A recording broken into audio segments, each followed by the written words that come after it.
Welcome back.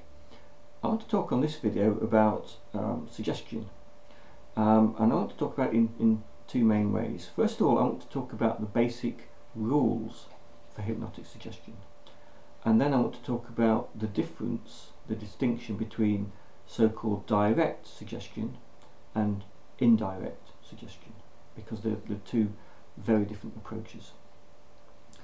But first of all, the basic rules for hypnotic suggestion, which incidentally are the same rules that apply for positive affirmations. And the two main, there are actually a number of rules, but the two main ones are this. These are the two most important ones.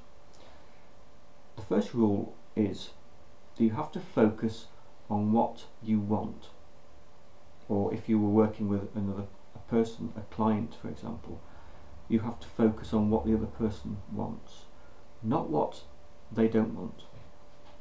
And this comes down to the idea that we were talking about a little bit earlier in the course, the idea that the unconscious mind cannot process negatives.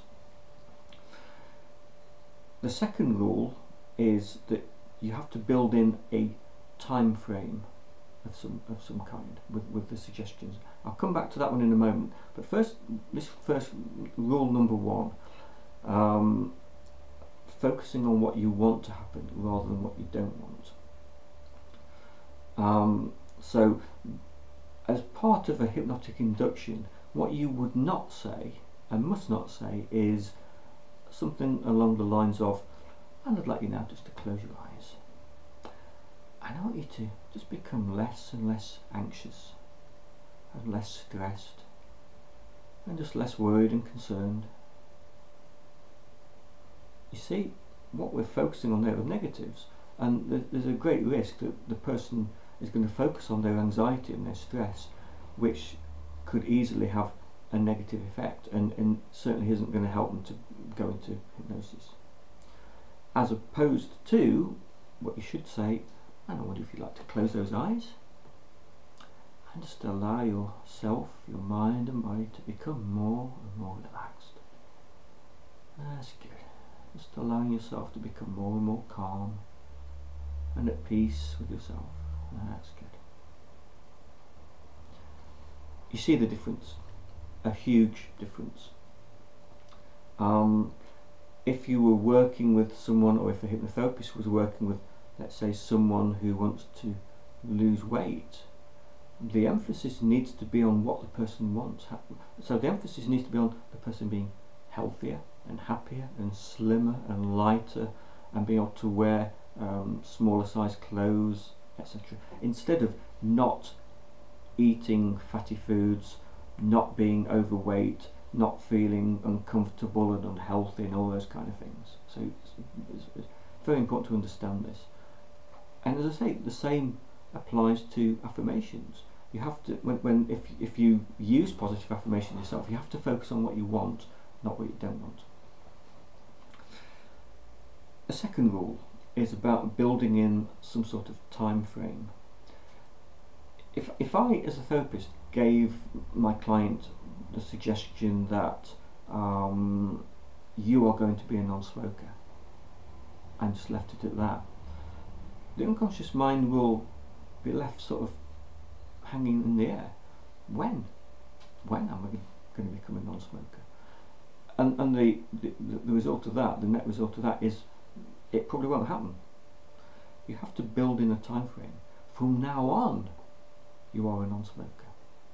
And over the coming days and weeks, you find it easier and easier to feel much more confident, much more calm and relaxed. In those situations where you used to smoke but just don't need to anymore, because you enjoy being healthier and happier and proud as a non-smoker, and that kind of thing.